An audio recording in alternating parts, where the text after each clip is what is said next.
Hey everyone, and welcome to a Create Every Day in June video. There is going to be a video every single day of this month, if all goes according to plan, so be sure to hit the subscribe button and the notification bell if you can. So today I was, thinking about Taylor Swift, as you do. It's not news to any of you. It shouldn't be news to any of you that I have thoughts about Taylor Swift. Biggest shock in the world. But I was thinking about the 1989 re-records and how I really love Tegan and Sarah's The Con, but I especially love The Con X, which is an album of covers by other artists of their album. And Paul McCartney recently did the same thing with his McCartney 3 album, and I was just thinking about how amazing it would be if Taylor Swift did something similar with the 1989 album, which is just such a beloved pop album. And yeah, basically I would like to see it. And I tweeted it out, and as you can see, it was a hit tweet. Regardless, I have niche interests even when it comes to the biggest pop star in the world. But I thought it would be fun to kind of make my own cover of Taylor Swift's 1989 and see what, and kind of imagine what I would do if I were Taylor and which artists I would contact, and yeah, what I would like to see out of a potential 1989 cover album. And once I tweeted that out, I decided that I could make something out of that using my extremely great graphic design skills. So first I thought I would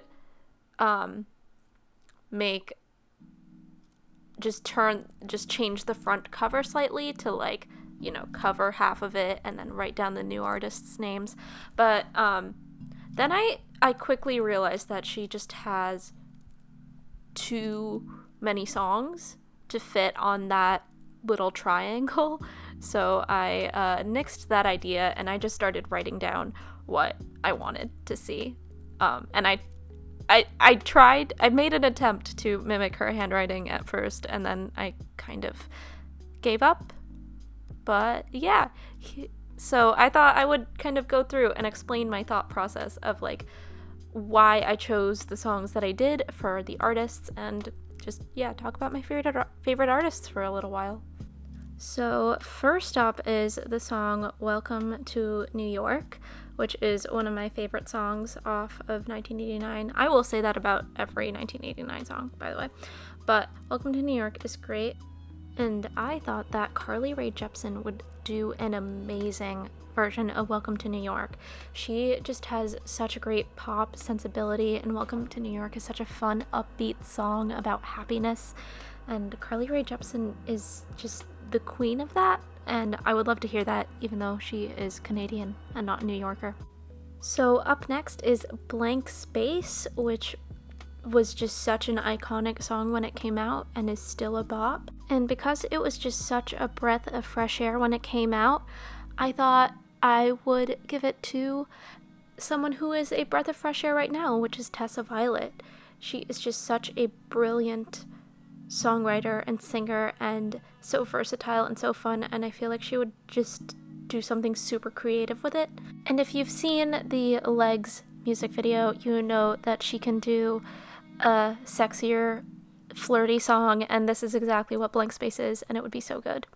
And then we have Style, which is that James Dean Daydream song, and I think it should just be sung by the person it has to be sung by, which is Harry Styles, who this song is allegedly about, because Taylor never confirms anything, but he is a rock star now, and he's such a great musician, and it would be a good time, and everyone wants to see it. I would love it. So the next song was the first non-single that was released off the 1989 album before it came out, and that is Out of the Woods, and I feel like Julian Baker would be just such an incredible person to cover this song because she is angsty, she can rock the hell out of any song, and her voice is incredible. And yeah, I just love angst, and I love rock music, so that I just want 1989 to be a rock album, and I've always wanted that, so I'm just fantasizing about a 1989 rock album. Basically, that's half of what I'm doing. A pop rock album. That's what I want. So the track 5 of this album, which we all know how important track 5s are, is All You Had to Do Was Stay, which weirdly enough it doesn't feel like a track 5 to me in Taylor lore. But this is one that I feel like could do with some reinterpretation. And I would love to hear Selena Gomez do a version of All You Had to Do Was Stay that is kind of her more low-key, slightly hip-hop inspired, slightly Latin inspired pop sound. I feel like that would work really well for this song. And she doesn't have a powerhouse voice, but that kind of works for All You Had to Do Was Stay. Taylor's version is a powerhouse voice song, but like the lyric, "This was what you wanted, you ended it, you were all I wanted, but not like this." I feel like those lines could really do with some slowing down and lower key sad vocals, and I'd love to hear that.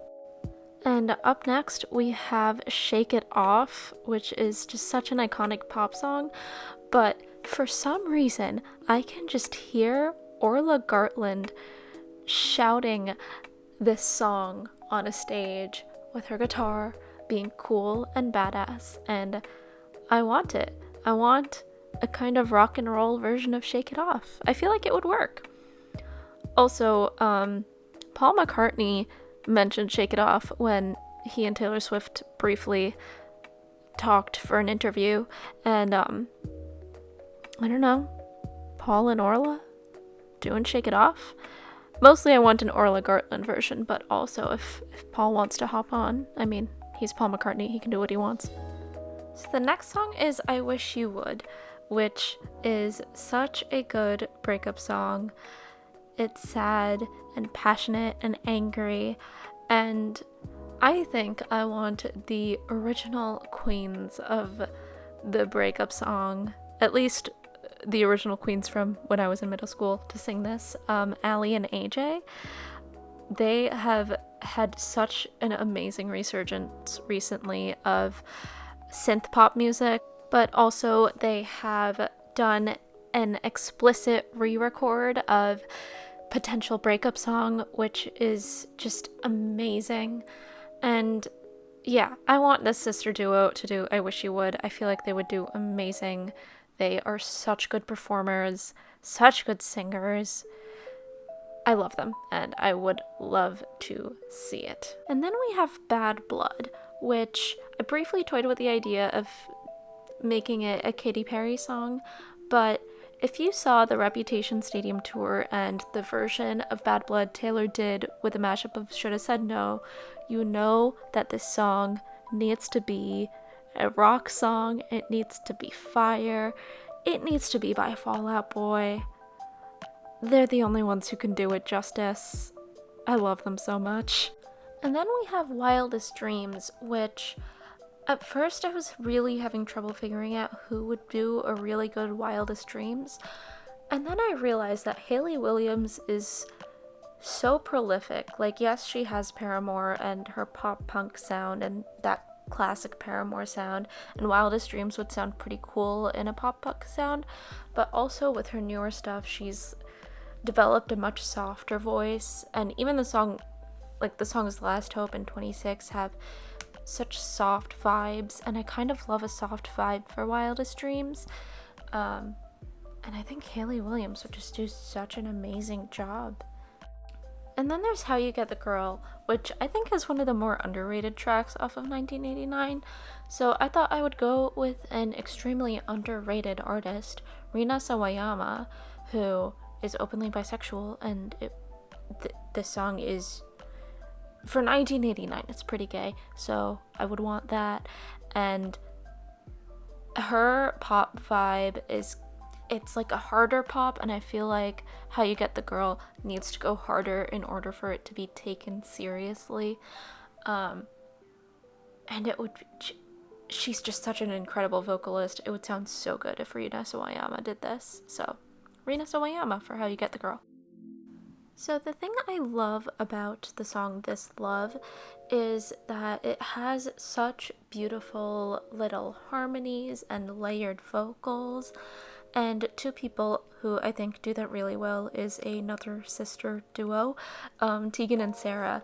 And I love their music so much. And they're also just extremely versatile and went from kind of alt indie rock to pure pop, and I feel like This Love could go somewhere in between those two lanes. Like, you could do a really beautiful acoustic guitar This Love, or you could do something more pop based and kind of more true to the original. And yeah, I would just love to see an interpretation of This Love from them, especially because they've also done a project like this. Like, the Connex is just brilliant. So one person who I feel like would relate to the song I Know Places a lot is Billie Eilish. She is an incredible singer and would sing the hell out of this song, but B, she also is a young artist going on that kind of Taylor Swift journey of just being catapulted to the top of the game, and all eyes were on her, and that's an incredibly stressful thing, and I feel like she just knows this feeling, and I would love to hear her sing this, especially with her soft, beautiful vocals. In my head, it would work really well. And well, I couldn't leave off the final member of Boy Genius, could I? I think Lucy Dacus would be brilliant on Clean. I love her deep, just absolutely gorgeous voice. And yeah, Lucy Dacus is just one of my songwriting heroes at the moment. Her music is so brilliant, and she captures emotions so well. And yeah, Lucy Dacus would be just absolutely incredible. I can't say enough good stuff about Lucy Dacus. And now for the bonus tracks. So, this song is Wonderland, and I love this song, and if you are active on Swiftie Twitter, specifically gay Swiftie Twitter, you know who you want to hear on this, but we're not going to talk about her. I actually would love to hear Hayley Kiyoko on this track. Hayley has a ton of songs that are about like intense breakup emotions. Most of Expectations was that, and I think she would kill it. Also, I mean, Hayley is Lesbian Jesus, and if there was a song for Lesbian Jesus to be on this album, it would be Wonderland. And this is one of the ones I talked about in that initial tweet. You Are in Love would just sound amazing if Phoebe Bridgers sang it. If you've heard her cover of Friday, I'm in Love, that's kind of the vibe I was thinking of, but I feel like she could also go in a totally different direction and do it great. And finally, we are on New Romantics, and who better to sing New Romantics than the latest and greatest singer of the Heartbreak National Anthem, Olivia Rodrigo. She is such a powerhouse and has such a long career, and I'm just kind of obsessed with her, and she would sing the hell out of New Romantics. It would be so fun and so great. But I guess that's it for this video. I hope y'all liked this kind of video. I really enjoyed doing it. It was so fun. What do you think of my picks, and what would your picks be? I would really love to know who you think would cover these songs great, who you think would do super different interpretations. I kind of stuck with the original vibe of the song and who I felt would capture that vibe, but I mean, I love hearing different interpretations. That one cover of False God is absolutely brilliant. And I just love talking music so much, so please let me know what you think in the comments down below. So that is it for this video, and I'll see y'all next time. Bye! Special thanks to Pelonix8, Untapped Inkwell, Eric Svensson, and Ben Birdperson, caw, for being my patrons. If you would like to support my video work, head on over to my Patreon and check out the perks.